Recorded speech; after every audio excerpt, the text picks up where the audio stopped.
Aku Pak. Silakan. Yang belum berdiri. Assalamualaikum warahmatullahi wabarakatuh.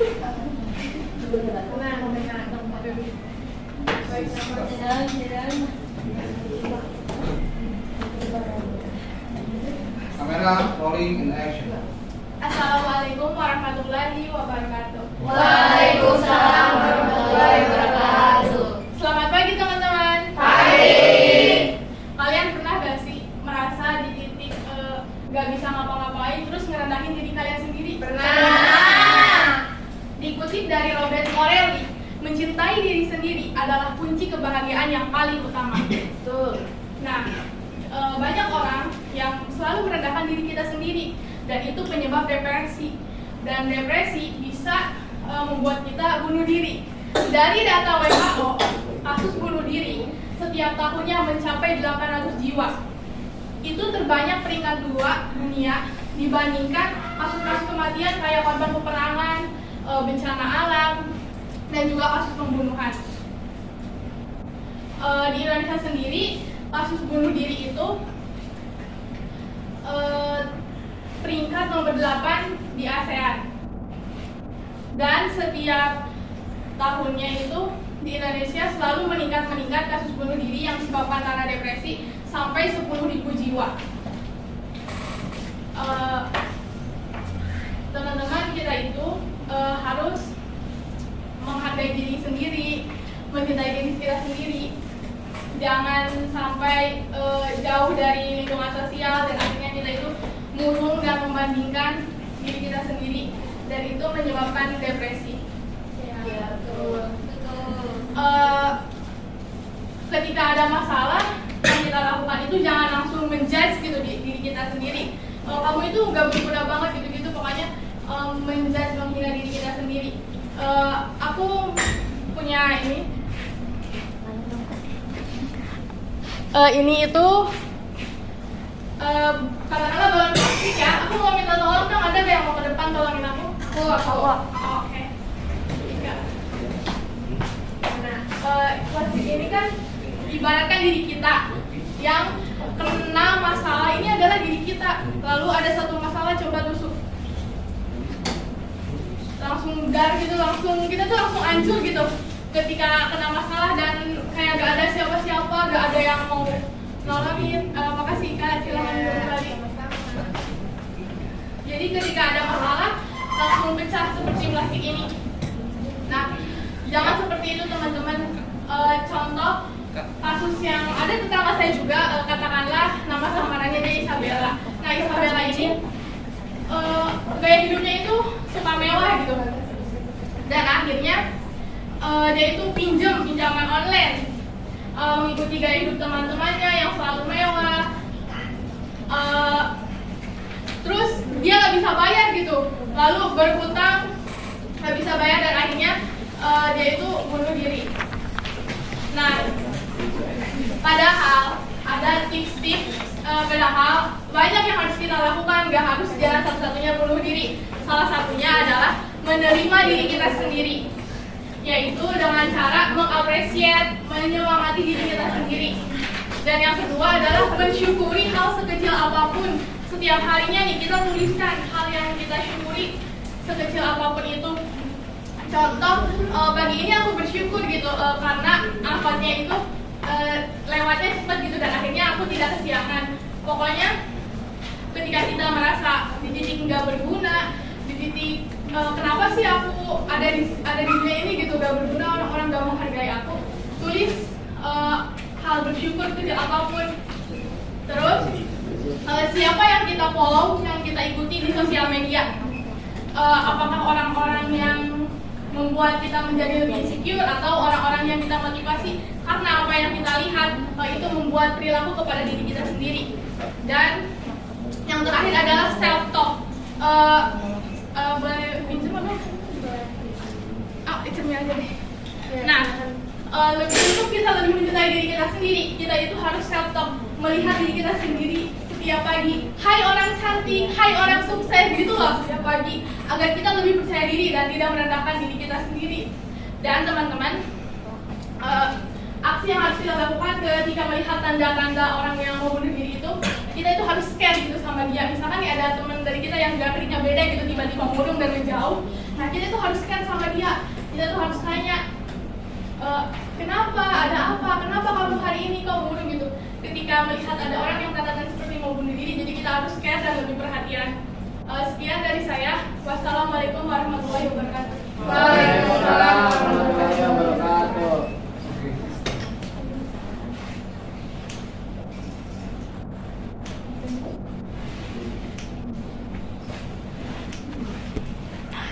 Tutup. Itu nggak enak nggak sih? Kayak apa-apanya tuh pengen satset, pengen cepet-cepet. Padahal ceroboh itu sebenarnya bisa merugikan diri sendiri, bisa merugikan orang lain, atau enggak bikin kita susah sendiri gitu. Nah, kemarin ya, aku ada juga. Kemarin waktu aku pertandingan di Bandung, hari Minggu tuh ceritanya. Nah, hari Minggu itu kan jadwalnya itu jam 10. Pagi-pagi di hotel dapat kabar dari pihak manajer katanya banyak kempes nih mobilnya. Terus ditambah si ban serepnya juga kempes. Nah, habis itu akhirnya kita pesen Grab dong buat kesana. Tapi ternyata karena hari Minggu di depan Stadion Sejarah Harupat itu ada pasar Minggu yang ramai banget, macet parah. Akhirnya mobil itu kan pada macet tuh, gak bisa pada maju karena jalannya itu ini ke sini, jadi pada apa mau gitu loh kan. Ya, di sini motor gak mau maju, di sini mobil juga susah maju, ditambah orang-orang yang jalan-jalan gitu kan. Nah, akhirnya kita itu di sini bingung kan, kayak gimana anjir ini gitu loh, udah mau masuk kan. Nah, di panjat tebing itu kan kalau misalkan pertandingan itu atlet itu nanti dikarantina dulu di belakang. Jadi nanti satu-satu itu dipanggil ke depan. Dan kebetulan ruang karantina itu ditutup jam 10.30. Sedangkan kita itu 10.25 masih kejebak macet. Coba deh kalian bayangin, udah mau mepet dikejar waktu, macet. Ya akhirnya kita ini memutuskan untuk lari. Coba kalian bayangin, aku lari dari depan Stadion Sejarah Harupat ke dalam venue, gendong tas yang isinya botolnya itu 2 liter yang full. Yang kalian yang kata si EJ itu kayak bawa galon. Nah, itu tuh di itu full isinya, aku gendong, terus banyak peralatan manjat, banyak cemilan, terus digendong lari-lari dong. Ibu-ibu tuh ditabrak sama aku, maaf ya gitu kan. Nah, setelah itu iya, orang lari tuh, tadi nggak juga sih. Akhirnya udah lari-lari nih, jelas parah banget. Bertiga tuh kita lari-lari dari depan Stadion Sejarah Harupat sampai ruang karantina. Setelah itu di ruang karantina kita dimarahin. Tapi ternyata untungnya ada beberapa kontingen lain yang kebetulan kejebak macet juga. Nah, sampai ruang karantina tuh jam intinya 2 menit lagi tuh ditutup. Nah, itu tuh kan cerita aku nih. Aku punya sesuatu buat kalian. Coba.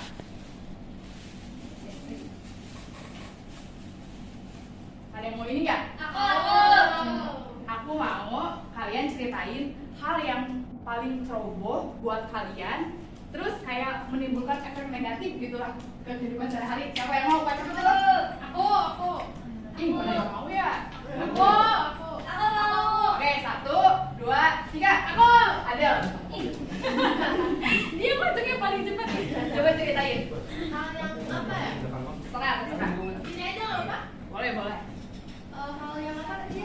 Hal yang ceroboh banget yang pernah kamu alamin, terus kayak merugikan banget buat kamu. Aku tuh orangnya sering buat pelupa kan. Ya benar. Waktu itu lagi di suatu mall Ya. sama keluarga aku, terus lagi pada belanja gitu.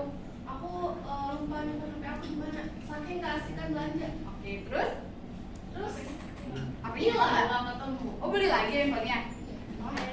Aku. Mau yang mana? Mau yang green tea dong. Ayo, bunga bentar ya. Nih. Makasih ya Kak. Oke, coba bunga gimana? Aku pernah waktu itu lagi pergi ke Jakarta, Ya. terus ngilangin kunci rumah. Oke, Ya, jadi sama satu sekali keluarga Bunda. lewat jendela kayak maling. Lewat Terus gitu, efeknya tuh jadi dimusuhin 3 hari, didiemin gitu.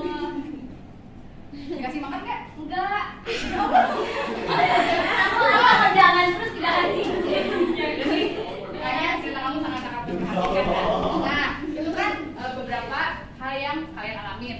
Kalian tahu nggak sih? Kalian tahu nggak sih efek-efek dari wah jatuh? Buat apa aja ya? ceroboh itu, nah beberapa hal yang bisa memicu terjadinya ceroboh. Yang pertama, kelelahan fisik, merokok, begadang, stres. Terus kalian itu misalkan kayak gini, kalian itu misalkan membawa kaca nih ke kampus, tapi kalian tuh malah mikirinnya, aku mau ngeprint, otomatis si kacanya kan ketinggalan kan, karena fokusnya kebagi dua. Nah, biar kita nggak ceroboh itu, kita itu harus mengurangi merokok, tidur yang cukup. Kita tuh harus mementingkan hal-hal yang menurut kalian kecil itu bahwa itu tuh sepele gitu loh. Di sini siapa yang suka merokok? EJ. Nah, EJ tuh harus ngurangin merokok. Karena kemarin aku waktu di Bandung kayaknya baca di grup chat, bentar deh aku balik lagi, kartu ujian aku ketinggalan. Nah, itu kan salah satu hal yang ceroboh kan? Karena beberapa hal yang tadi. Maka dari itu, yuk sekarang kita kurangin yang namanya merokok, kurangin yang namanya hidup sehat, gadang, hidup yang gak sehat gitu loh. Kita kurangin begadang, stres. Kita tuh harus lebih memikirkan hal-hal yang kecil yang menurut kalian kayak gampang lah itu mah nanti aja. Nah itu tuh harus dihilangin karena hal-hal yang kecil itu akan berdampak negatif kan. Kita walaupun sekecil apapun gitu kan akan berdampak negatif. Nah sekarang kita kan udah tahu nih ceroboh itu bisa merugikan diri sendiri, menyusahkan orang lain, dan juga ya kayak bunga tuh yang nggak dikasih makan 3 hari. Oke, sekian dari saya. Wassalamualaikum warahmatullahi wabarakatuh. Makin Kayak makin jauh. Kamu nggak? Sama. Nah, terus di satu waktu aku saking kecanduan main medsosnya, aku pernah sampai lupa untuk mengerjakan tugas atau mengirimkan tugas ke guru ya. Alhasil besoknya aku langsung dihukum dong. Nah, tapi lambat tahun aku mulai mengurangi untuk kecanduan bermain medsos. Yang pertama, kalau versi aku ya, yang pertama untuk menjaga kebersihan kamar. Yang kedua, belajar, entah itu mau tukang pelajaran, acting atau bernyanyi. Yang ketiga, berolahraga. Kalian boleh sebutin nggak aplikasi apa yang medsos yang buat kalian candu? TikTok, Twitter, Instagram. Coba satu orang mau nggak? Facebook. Aku. Nah, apa yang membuat kamu apa kecanduan medsos? Aku kecanduan main Twitter. Kenapa? Ayo. Karena di sana banyak informasi yang Iya benar. Twitter. Bola. Contohnya, Iya benar. informasinya. Contoh informasinya yang lagi pada trending kan. Kayak ini G20 Indonesia gitu. Terus karena untuk ada rasa gitu mengurangi untuk kecanduan bermain medsos. Ada tapi cuma semenit doang. Tapi kalian jujur gak sih sehari tanpa medsos itu kayak nggak hidup gitu? Iya. Kosong. Nggak bisa. Kayak udah Kecanduan sekali. betul. Ya? Kamu kecanduan medsos juga nggak? Kecanduan Aplikasi apa? Instagram. Kenapa? Soalnya di explore-nya seru-seru. Scroll sampai bawah ya? Iya, scroll sampai. Tidak? Kecanduan juga? Iya, Apa? TikTok. Kenapa? Asik buat galau. Galau kenapa? Apa ya? Udah nyis.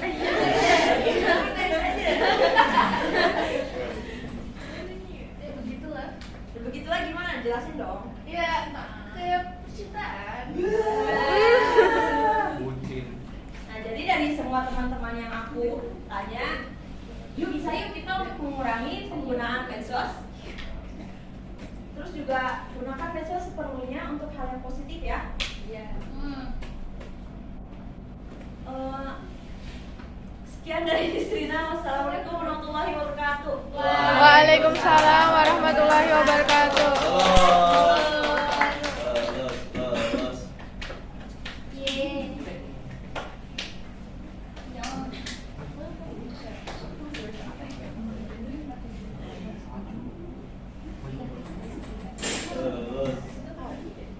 Mulai.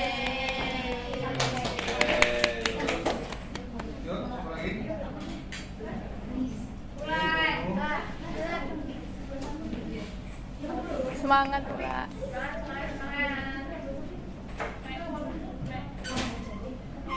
Kamera, rolling action. Halo semuanya, selamat pagi. Hai, pagi. Tegang-tegang dong. Hari ini cuacanya cerah banget ya. Iya. Muka bunga yang cerah, terus bunga-bunga ya kan. Santai udah. Udah gitu. Nah, aku punya teman. Nah, Albert Einstein itu pernah berkata bahwa kegagalan adalah kesuksesan yang sedang berlangsung. Nah, aku punya temen nih, dia itu pengen banget masuk Poltekkes, tapi gak lolos teman-teman. Nah, perubahan sikapnya itu kelihatan banget dari dia yang pendiam, makin pendiam. Sampai sekarang aku nggak pernah tahu kabarnya kayak gimana sekarang. Nah, menurut teman-teman kegagalan itu apa sih? Ada yang tahu nggak? Kesuksesan yang tertunda. Iya, betul sekali. Nah, kegagalan itu teman-teman adalah suatu yang terjadi ketika tidak sesuai dengan apa yang tujuan kita ingin capai kan? Ya. Nah, pernah dengar gak sih kayak banyak orang-orang yang bilang kayak apa sih namanya?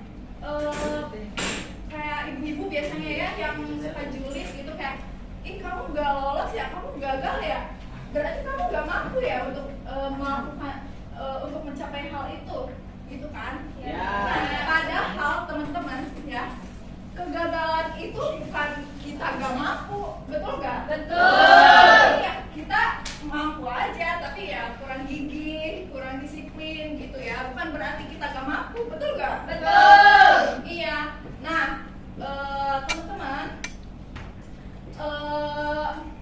apa namanya? Apa? Apa ya? Aku punya kayak contohnya nih, kayak aku pernah kan setiap lulus SMA tuh pasti dong ada tujuan kita melanjutkan kemana? Iya. Kalian pada mau melanjutkan kemana waktu itu tesnya? PTN kan? Banyak kan negeri ya? Iya. Aku juga pernah ikut UTBK, kayak pengen banget masuk ke UNDIP gitu ya. Tapi nggak lolos, kayak oke lah kalau misalnya Oke. kan universitas kan kayak swasta juga it's okay kan? Iya, betul. Iya, terus kayak aku tuh punya suatu beban dari orang tua, kayak orang tua tuh pengen banget aku kayak jadi polisi, terus masuk ke dalam kedinasan. Nah, aku coba seperti itu teman-teman. Kayak kemarin aku ikut daftar polisi, terus mengikuti tes-tesnya tapi gak lolos juga.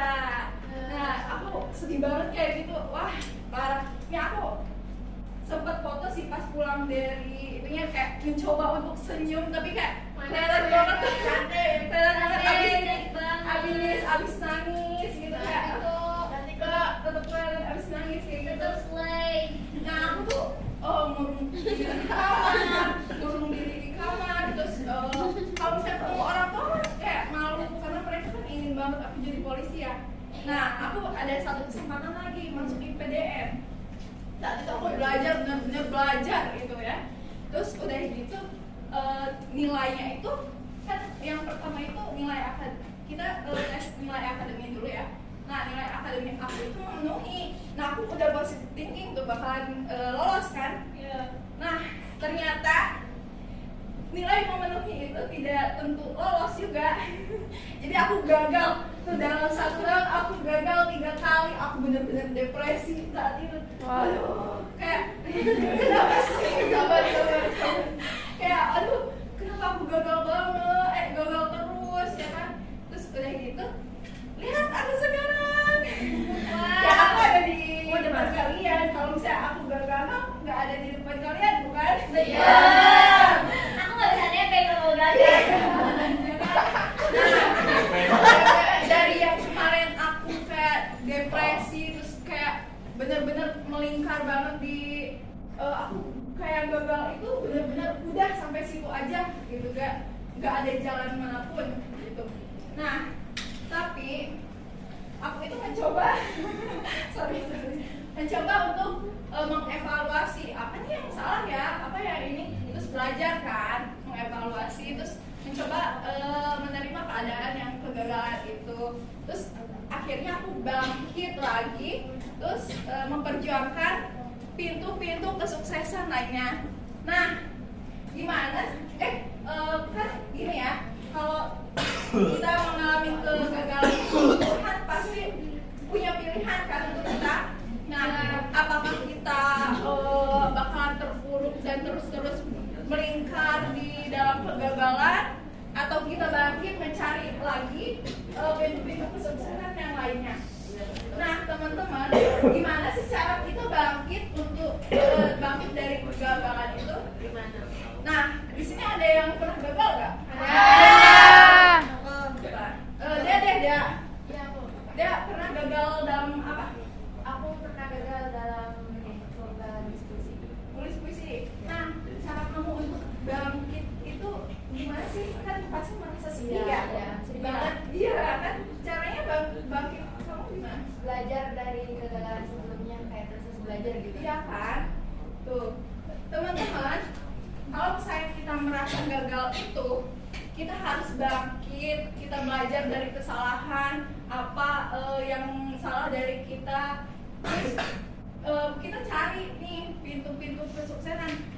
Kita tuh apakah kita akan memperjuangkan lagi yang jalan itu, atau mencari pintu kesuksesan yang lain? Karena nggak ada, teman-teman, pintu kesuksesan. Setiap pintu itu kan pasti ada kesuksesan ya. Nggak ada, teman-teman, yang jong gitu. Nggak ada, pasti ada aja. Nah, teman-teman, jadi kalau misalnya kita merasa gagal itu, jangan sampai berpikir kayak gagal itu tuh akhir dari segalanya, teman-teman. Kayak kita tuh harus bisa bangkit lagi seperti yang dikatakan tadi oleh Albert Einstein ya. Kalau saya kegagalan itu adalah suatu proses menuju kesuksesan. Nah, dari itu kita jangan sampai merasa gagal akhir dari segalanya. Ingat ya, kalau misalnya tadi merasa gagal harus gimana?